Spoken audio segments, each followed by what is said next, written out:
बिस्मिल्लाहिर्रहमानिर्रहीम, अस्सलाम वालेकुम। मैं असदुल्ला खान हूँ। मरियम नवाज़ आज इस्लामाबाद हाई कोर्ट में पेश हुई और उन्होंने एक जो नई एप्लीकेशन डाली है इस्लामाबाद हाई कोर्ट के सामने, जो मेरे पास इस वक्त मौजूद है, जिसका कुछ तज्ज़िया करने की मैं कोशिश करता हूँ और इससे कुछ कंटेंट को आपके साथ डिस्कस करता हूँ। आज उन्होंने अपनी इस इस्लामाबाद हाई कोर्ट में जब वो पेश हुई तो उन्होंने अपनी इस एप्लीकेशन के बारे में अपने ख्यालात का इजहार किया और उन्होंने एक शख्स को निशाने पर लिया रखा और जिस शख्स को निशाने पर लिया रखा उनका नाम है जनरल फैज़ हमीद, जो आज ही कोर कमांडर पेशावर तैनात हुए हैं और पहले वो DGISI थे। अच्छा, अब जो मेरी वीडियो है बुनियादी तौर पर वो इस नुक्ते पर है कि मरियम साहबा के अमजद परवेज़ से इख्तलाफात क्या हुए और किस बात पर हुए। आपको याद होगा कुछ अर्से पहले जब मरियम नवाज़ ने इस्लामाबाद हाई कोर्ट के सामने आकर ये बयान दिया था कि अमजद परवेज़ साहब कोविड के बाद से कुछ बीमार रहते हैं, कुछ कमर का मसला रहता है, वो ट्रैवल नहीं कर सकते, वो इस्लामाबाद आ नहीं सकते, इसलिए मैं अपना वकील तब्दील कर रही हूँ। तो सबको यकीन था कि नहीं, ये कहानी यूँ नहीं है, ऐसा नहीं है। अमजद परवेज़ बड़े फिट हैं, हमें रोज़ यहाँ लाहौर की अदालतों में मिलते हैं, नैब कोर्ट में आते हैं, ज़बरदस्त हैं, कोई ऐसा मसला उनको दिखाई नहीं देता। तो ये वजह नहीं है, कुछ और है। मैंने 92 पे प्रोग्राम किया था, ताल्ला तारड़ साहब को मैंने लिया था, मैंने उनसे भी पै दर पे कई सवाल किए थे और उन्होंने भी उनकी बीमारी और उनकी कुछ लाहौर में मसरूफियात और इस तरह की चीज़ें उन्होंने कही थी। लेकिन हम इस खोज में लगे हुए थे मुसलसल कि नहीं, बात कुछ और है। अब मेरे जो सोर्सेज हैं उन्होंने मुझे दो इंतहाई अहम नुक्ते बताए हैं जो अमजद परवेज़ और मरियम नवाज़ के दरमियान इख्तलाफ की वजह बने। और मैं ये समझता हूँ कि मैं इसको एक तरह से, ये मेरे सोर्सेज की एक ख़बर है जो मैं आपके साथ शेयर कर रहा हूँ, अपने सोर्सेज से मेरी ये खबर है कि जो मैं आपके साथ शेयर कर रहा हूँ। और वो मैं आपको दो चीज़ें बताता हूँ, दो एप्लीकेशंस जो मरियम चाहती थी कि अमजद परवेज़ तैयार करके इस्लामाबाद हाई कोर्ट में डालें बतौर मुतफर्रिक दरख्वास्त, मिसलिनियस एप्लीकेशन या जो CM कहते हैं, उसको वो फाइल करें। और अमजद परवेज़ साहब ने इनकार कर दिया। वो दरखास्तें क्या थीं और क्यों इनकार कर दिया उन्होंने, वो मैं उसको अभी आपके साथ शेयर करता हूँ।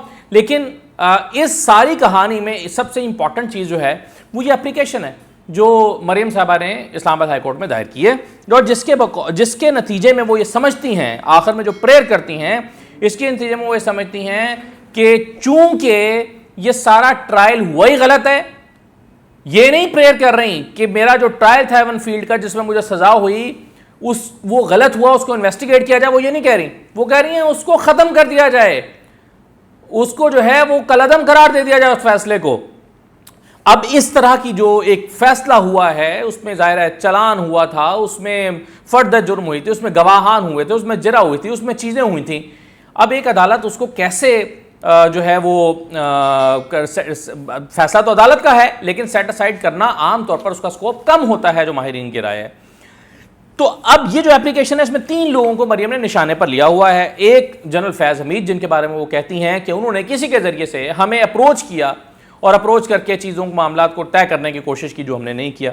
दूसरा वो ये कहती हैं कि शौकत सिद्दीकी साहब जो हैं उनका बयान उन्होंने इसमें लगाया हुआ है। साथ ये कुछ कंटेंट आप साथ साथ देखते भी जाइए। मिसाल के तौर पे ये शौकत सिद्दीकी साहब का बयान जो उनकी तकरीर का हिस्सा है वो उन्होंने लगाया हुआ है कि अल्लाह को गवाह करके, आप सबको गवाह करके अमानत के तौर पर, मुझे नहीं मालूम कि आज के बाद क्या होगा, लेकिन अब आप को गवाह करके पहली बार अपनी माँ को गवाह करके ये बात बता रहा हूँ कि इस दौर में ISI पूरी तरह से जुडिशियल प्रोसीडिंग्स को मैनिपुलेट करने में इन्वॉल्व है। ISI के लोग मुख्तलिफ जगह पर पहुँच कर अपनी मर्जी के बेंच बनवाते हैं, केसों के मुकदमात, केसों की मार्किंग होती है और बला बला बला।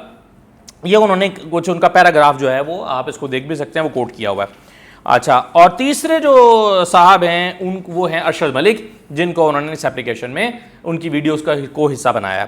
तो ये 3 अफराद पर मुश्तमिल के से मुतल्लिक जो चीज़ें हैं उसको शामिल करके उनका बयानात, अब इसमें जनरल फैज़ हमीद के हवाले से जो वो दावे कर रही हैं उसको साबित करना जो है वो ये नहीं कह रही कि इसको पहले इन्वेस्टिगेट करें कि जनरल फैज़ हमीद ने बतौर ISI चीफ इसको किस तरह से असरअंदाज होने की कोशिश की जाए, इसको इन्वेस्टिगेट किया जाए। वो ये नहीं कह रही।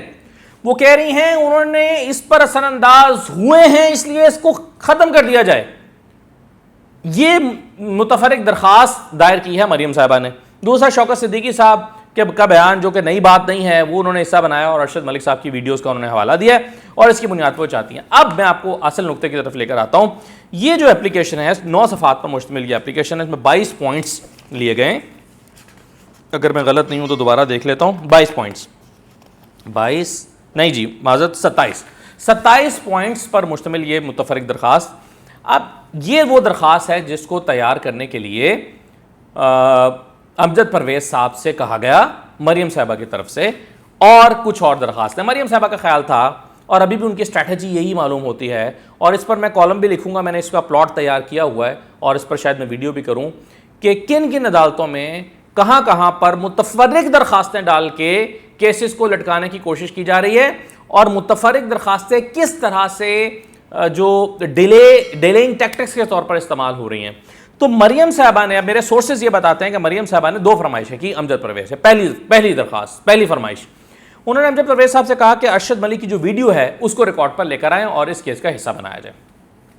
अमजद परवेज साहब ने इनकार कर दिया, और उनके इनकार करने की वजह यह थी, उन्होंने कहा कि ये जो एमन फील्ड का मामला है इसमें फैसला सुनाया गया है बशीर साहब की तरफ से, जज मोहम्मद बशीर साहब की तरफ से, तो आपका केस बशीर साहब के फैसले के ऊपर चल रहा है, उसका अरशद मलिक से कोई ताल्लुक ही नहीं बनता। तो अगर हम अरशद मलिक की वीडियो को ग्राउंड बनाएंगे तो ये डिसमिस हो जाएगी। तो एक ऐसी एप्लीकेशन जो डिसमिस होनी है उसको हम ग्राउंड बनाकर उसको इस्तेमाल करके हम अपना केस कमजोर नहीं करना, अपने केस को कमजोर नहीं करना चाहिए। दूसरी फरमाइश मरियम साहबा ने अमजद परवेज से ये की थी, उन्होंने कहा कि ये एप्लीकेशन तैयार करें जिसमें फैज़ हमीद का नाम लें और बताएं कि फैज़ हमीद ने किस तरह से असर रसूख इस्तेमाल करके अदालतों को मैनिपुलेट किया और वहाँ पर आकर उन्होंने अपनी मर्ज़ी के फैसले कराने की कोशिश की। और ये जुमला भी इसमें शामिल किया गया है कि वरना हमारी 2 साल की मेहनत ज़ाया हो जाएगी। ये भी इस रिकॉर्ड का हिस्सा बनाया गया है इस एप्लीकेशन में, पेज नंबर 3 के ऊपर अगर आप देखें, ये आपको नज़र भी आ रहा है। तो अब ये एप्लीकेशन उन्होंने कहा कि फैज़ हमीद के खिलाफ तैयार करें, शौकत सिद्दीकी को बुनियाद बनाएं और अरशद मलिक की वीडियो को बुनियाद बनाकर ये एप्लीकेशन डालें मुतफर्रिक दरख्वास्त के तौर पे। अमजद परवेज साहब ने अगेन इनकार कर दिया। उन्होंने कहा कि हमारा एक संजीदा ऑफिस है, हम अपने केस को, हमारे पास अच्छे ग्राउंड मौजूद हैं, हम अपने केस को उन ग्राउंड्स की बुनियाद पर लड़ेंगे। इस तरह की दरखास्तें जिनके डिसमिस होने के इम्कान ज़्यादा हैं उससे हमें अपने केस को कमज़ोर नहीं करना चाहिए। इससे सिर्फ आपके केस पे फ़र्क नहीं पड़ेगा, हमारी रेपुटेशन पे भी बहुत फ़र्क पड़ेगा और मेरा जो ऑफिस है उसकी रेपुटेशन मुतासिर होगी। अमजद परवेज साहब ने मशवरा दिया कि ये हमें नहीं करना चाहिए और ये मैं नहीं करूँगा। अब मेरे सोर्सेज ये बताते हैं कि अमजद परवेज साहब और मरियम साहबा के दरमियान इस नुक्ते पर ठन गई। मरियम साहबा ने एक और आर्गूमेंट दिया अमजद परवेज को। उन्होंने कहा कि अगर आप ये समझते हैं कि ये दरखास्तें डालने रिजेक्ट भी हो जाएंगी, डिसमिस भी हो जाएंगी, लेकिन इसके बावजूद हमें इससे कुछ वक्त मिल जाएगा, हमारे केस को कुछ वक्त मिल जाएगा, अमजद परवेज साहब ने अगेन इस पर इत्तफाक नहीं किया और उन्होंने कहा कि जी मैं ये दरखास्तें नहीं डाल सकता। ये वो नुक्ता था जिस नुक्ते पर अमजद परवेज और मरियम साहबा के दरमियान ठनी और अमजद परवेज ने और इन दोनों ने आपस में म्यूचुअली ये फैसला किया कि जी ठीक है, फिर हम आपके साथ आपसे केस नहीं कंटिन्यू कर सकते। और अमजद परवेज साहब ने भी कहा कि इस तरह मैं आपका केस कंटिन्यू नहीं कर सकता।